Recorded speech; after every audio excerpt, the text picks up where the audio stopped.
Good morning students.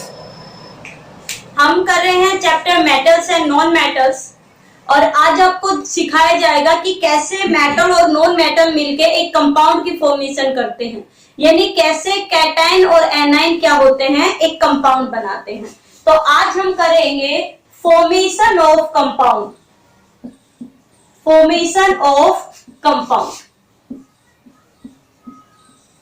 और formation of compound में आज हम पढ़ेंगे आयनिक कंपाउंड।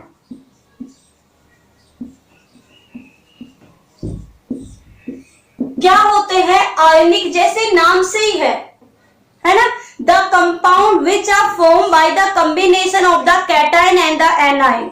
जो कैटायन और एनायन के कॉम्बिनेशन से बनते हैं उसे हम क्या बोलते हैं? Ionic compound. क्या होंगे? The compound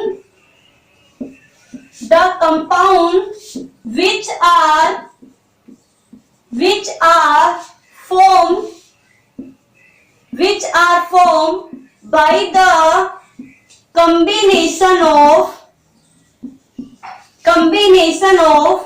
cation and anion। जो कैटायन और एनायन के कॉम्बिनेशन से बनेंगे उसे हम क्या बोलते हैं? Ionic compound. आयनिक कंपाउंड को ही एक और नाम दिया जाता है, देखो यहां ये इंपॉर्टेंट है। Ionic compound are also known as electrovalent compound।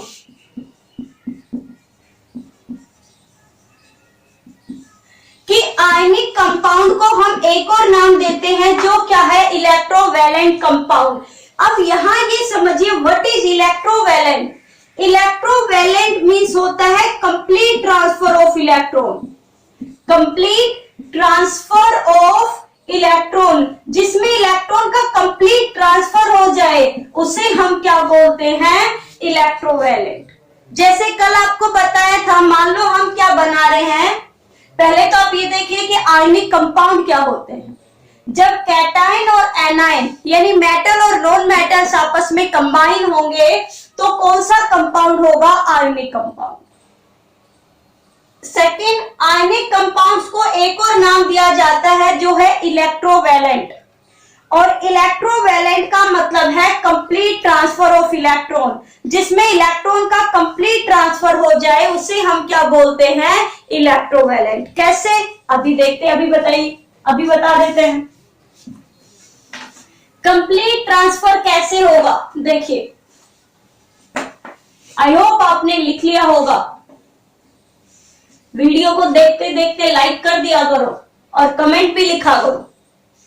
Complete transfer कैसे होता है? मान लो हमें बनाना है कंपाउंड Na का और Cl का। कल आपको कहा था लास्ट सेल के इलेक्ट्रॉन लिखने हैं। भाई सोडियम के लास्ट सेल में इलेक्ट्रॉन कितना होता है? 1। क्लोरीन के लास्ट सेल में इलेक्ट्रॉन कितने होते हैं? हम निकालेंगे तो 7। भाई वही है, सोडियम का इलेक्ट्रॉनिक कॉन्फ़िगरेशन कितना होगा? 2, 8 और 1, यानी लास्ट सेल में कितना इलेक्ट्रॉन? 1।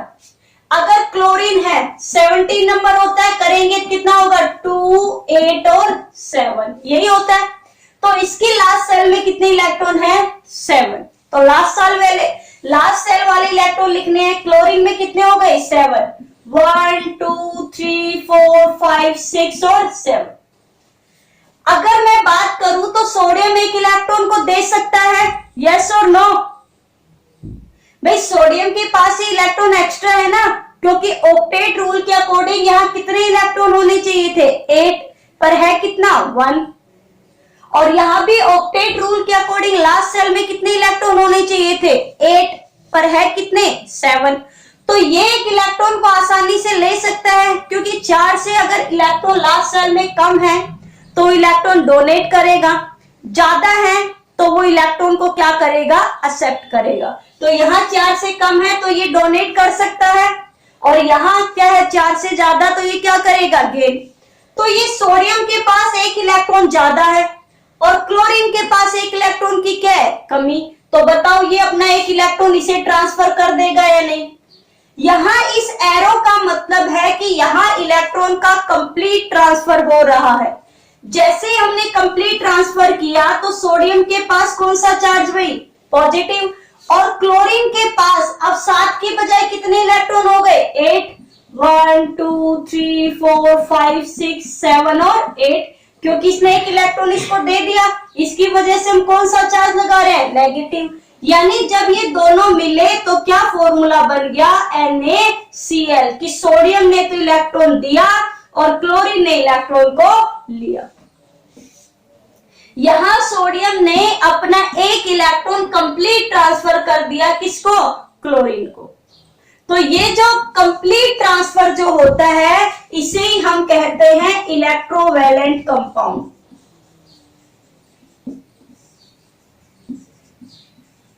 ठीक है, इलेक्ट्रोवैलेंट कंपाउंड क्या होते हैं, जो इलेक्ट्रॉन के कंप्लीट ट्रांसफर के कारण जब जुड़ते हैं तो उसे हम क्या बोलते हैं, इलेक्ट्रोवैलेंट कंपाउंड। अब देखो ये पॉजिटिव चार्ज, ये नेगेटिव चार्ज, और हमें पता है opposite charges are attracted to each other, तो इन दोनों ने आपस में अट्रैक्ट करके क्या बना लिया, NaCl बना लिया। चलिए एक और एग्जांपल करवाते हैं। अब मान लो हम जो कंपाउंड बना रहे हैं वो सोडियम क्लोराइड की जगह हम बनाएंगे मैग्नीशियम ऑक्साइड। क्या बनाएंगे, मैग्नीशियम ऑक्साइड। इंपॉर्टेंट है भाई, ये पूछे जाते हैं आप लोगों से। तो देखो मैग्नीशियम का फॉर्मूला क्या होगा, Mg, और ऑक्साइड क्या होते हैं, ऑक्सीजन, बताया था। सबसे पहले इलेक्ट्रॉनिक कॉन्फ़िगरेशन लिखो, मैग्नीशियम का एटॉमिक नंबर 12, तो पहली में कितने इलेक्ट्रॉन, 2, दूसरी में 8, और लास्ट वाली में कितने हो गए, 2। ऑक्सीजन का एटॉमिक नंबर कितना, 8, इलेक्ट्रॉनिक कॉन्फ़िगरेशन पहले में 2, दूसरे में कितनी आएगी, 6, बना दीजिए। मैग्नीशियम की लास्ट सेल में इलेक्ट्रॉन कितने, 2, 1 और 2। ऑक्सीजन की लास्ट सेल में इलेक्ट्रॉन कितने, 6, 1 2 3 4 5 और 6। अब बताइए इसके पास 2 इलेक्ट्रॉन एक्स्ट्रा, 4 से कम है, तो ये क्या करेगा, डोनेट करेगा। इसके पास 4 से ज्यादा है तो ये क्या करेगा, एक्सेप्ट। अब बताओ ऑक्सीजन के पास 8 इलेक्ट्रॉन होने के लिए कितने इलेक्ट्रॉन की कमी है, यस 2 इलेक्ट्रॉन की। और मैग्नीशियम के पास एक्स्ट्रा कितने इलेक्ट्रॉन है, 2। तो ये क्या करे, अगर ये दोनों के दोनों इलेक्ट्रॉन इस ऑक्सीजन को ट्रांसफर कर दे तो ऑक्सीजन का ऑक्टेट कंप्लीट हो जाएगा। भाई मैग्नीशियम ने क्या किया, अपने दोनों के दोनों इलेक्ट्रॉन लूज कर दिए, ट्रांसफर कर दिए, तो जितने ट्रांसफर करते हैं लूज होता है उतना पॉजिटिव चार्ज। ऑक्सीजन के बजाय के पास जैसे ही ट्रांसफर हुए तो 6 की बजाय कितने इलेक्ट्रॉन हो गए, 1 2 3 4 5 6 तो पहले से थे, 2 ये ट्रांसफर होके आ गए, 6 और 8। तो बताओ ये इसके पास 2 ट्रांसफर होके आए तो कितना नेगेटिव चार्ज, 2। या जरूरी नहीं आप लोग चार्ज दिखाओ, आप लोग तो ये बता दो कि ये ट्रांसफर हो गया, और इस ट्रांसफर के कारण जो बॉन्ड बना वो क्या बना, कंपाउंड बना वो क्या बन गया, MgO। आपको आपके एग्जाम में ये डायग्राम बनाना, यहां से ये डायग्राम क्या करना है, ड्रॉ करना है। ठीक है, आपसे पूछा जाएगा कि राइट द केमिकल कंपाउंड, कैसे बना। चलिए एक और करवाते हैं, आ गया होगा आपको समझ में।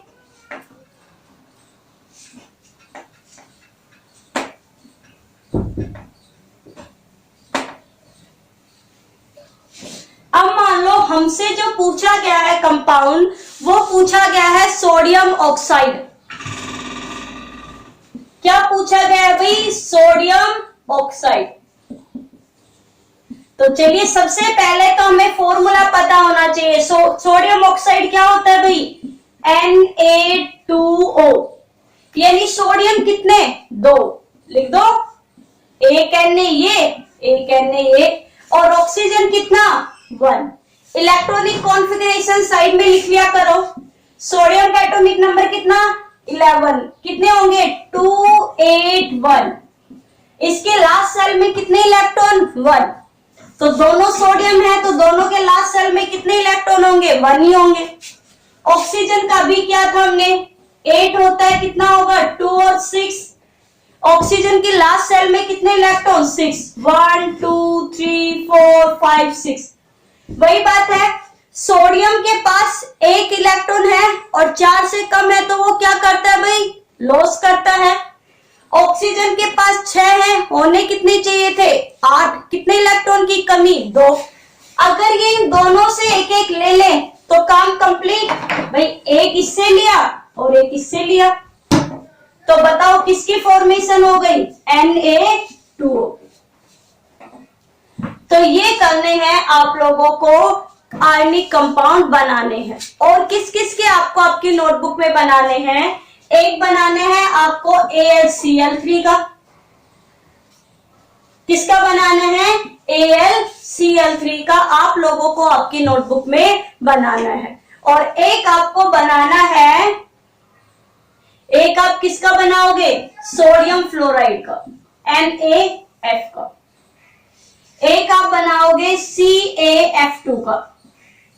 ये 3 आपको आपकी नोटबुक में क्या करने हैं, खुद से ड्रॉ करके देखने हैं कि आप लोगों को आए या फिर नहीं आए। अगर नहीं आए तो आप लोग कमेंट बॉक्स में जरूर लिखिएगा, ताकि फिर ये कंपाउंड भी एक बार और बना के दिखाए जा सके।